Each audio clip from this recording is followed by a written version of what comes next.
नमस्कार दोस्तों, जय आयुर्वेद जय धन्वंतरी। आपका स्वागत है मेरे यूट्यूब चैनल पर लाइव विद आयुर्वेदा। आज मैं आपसे एक ऐसी हब के बारे में बात करने वाली हूँ जिसका कि बीपी पर, निंद्रा और बहुत सारे स्ट्रेस वगैरह ऐसी डिजीज़ों पे वो काम करता है। ठीक है, सबसे पहले मैं आपको उसका प्लांट दिखा देती हूँ। ये हमारी हर्बल वाटिका, एक बार आप ये पूरा, ठीक है, ये हमारा पूरा हर्बल गार्डन है और ये वो प्लांट है जिसके बारे में बात कर रही हूँ। ठीक है, ये सर्पगंधा है। ठीक है, ये इसकी फ्रूटिंग है। अभी ये ग्रीन कलर की है, जैसे ये पकेगा ये डार्क कलर का हो जाएगा। ठीक है, मटर के समान लगते हैं देखने में। अब आपने इस प्लांट को देख लिया।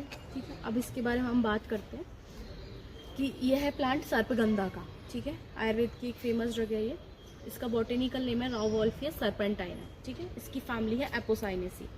अब इसके बारे में बात करते हैं कि इसको सर्पगंधा क्यों कहते हैं, क्योंकि इसकी गंध से जो सर्प वगैरह होता है इससे दूर रहते हैं। ठीक है, और इसको एक धवल बिटप कहा है क्योंकि हमारे शरीर और मन को शुद्ध करता है। ठीक है, इसके अलावा इसको चंद्रमार कहा है क्योंकि हमारी जो मन की तीव्रता होती है उसको शांत करता है। ठीक है, एक तरीके से ये आपकी है ना स्ट्रेस वगैरह को रिलीज़ करता है। ठीक है, अब इसके बारे में बात करते हैं कि इसका एक शुभ होता है। इसके आपको जो फ्रूटिंग आपने देखी मटर के समान होती है और ये ग्रीन होती है। जब ये कच्चे होते हैं पकते हैं तभी डार्क कलर के हो जाते हैं। ठीक है, अब इसके बारे में हम आगे बात करेंगे कि इसके केमिकल कंपोजिशन पे। तो इसके अंदर एक अल्कलॉइड्स का ग्रुप होता है रावोल्फिया का। ठीक है, उसमें एक कंपोनेंट होता है रेसरपिन। ठीक है, तो इसमें जो वर्क करता है वो रेसरपिन केमिकल कंपोजिशन होता है, वो इसमें काम करता है। वो क्या करता है कि वो आपके जो नर्वस सिस्टम होता है उसको स्लो करता है। ठीक है, आपके हार्ट बीट को स्लो करेगा, ब्लड वेसल्स को रिलैक्स कर देता है, जिससे हमारा जो बीपी होता है, हाई बीपी, वो डाउन होता है। ठीक है, इसके अलावा हमारे नर्वस सिस्टम को भी रिलैक्स करता है तो हमें स्ट्रेस से रिलीज होता है। निंद्रा जनन मतलब हमको निंद्रा लाने का कार्य करता है। ठीक है,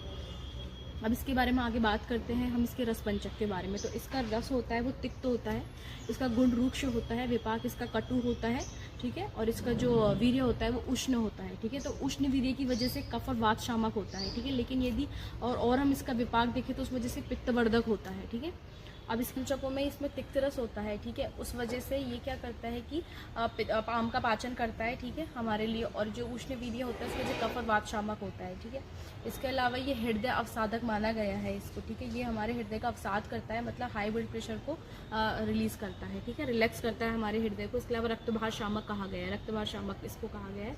इसके आगे हम बात करते हैं कि ये उन्माद और अपस्मार के जो पेशेंट होते हैं जिनको हम एपिलेप्सी से कोलरेट करते हैं। ठीक है, मॉडर्न, तो उसमें उनके मन में जो उत्तेजित होते हैं वो, ठीक है, उनके मन में जो एक्साइटनेस होती है, फिर वो कभी कभी पागलपन, जिनको जो दौरे आते हैं उसके लिए उनको ये दिया जाता है। इसे पागलपन की जड़ी के नाम से भी ये प्रसिद्ध है। ठीक है, अब हम बात करते हैं इसके बाद में आगे की और कौन कौन से सिस्टम्स पे काम करता है। ठीक है, इसको क्रमिग्न भी कहा गया है।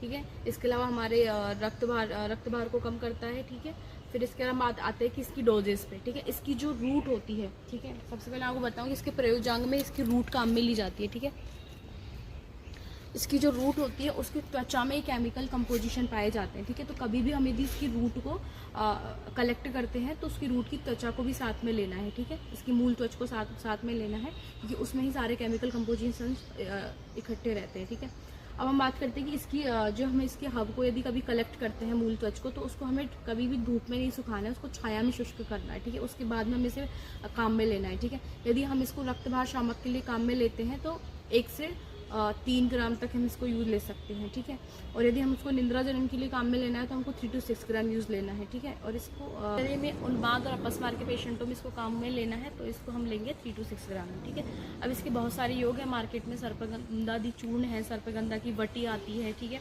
अब एक बात है इसके लिए कि बलवान रोगी होते हैं और जिनके प्रवर सत्व के होते हैं उन रोगियों के सर्पगंधा का प्रयोग कराना चाहिए। जो मन से अवसादित लोग हैं उनको इसका प्रयोग ना करवाएं। ठीक है, और इसके अलावा इसके बारे में कहा गया है कि इसको सर्प विष में भी काम में लिया जाता है। ठीक है, तो आज इस ड्रग के बारे में मैंने आपको जो भी कहा गया है हमारी संहिताओं में इसके बारे में वो मैंने आपको बता दिया है। धन्यवाद। जय आयुर्वेद जय धन्वंतरी। अब अगली नेक्स्ट वीडियो में आपसे बात करूंगी। हमारे इसमें एक वाटिका के अंदर एक पोर्शन बना हुआ है राशि वाटिका। तो कौन कौन सी राशि के अकॉर्डिंग आपको कौन कौन से प्लांट्स को अपने घर में लगाना चाहिए जो कि आपके लिए इम्पोर्टेंट है, तो हम नेक्स्ट वीडियो में उसके बारे में बात करेंगे। ठीक है।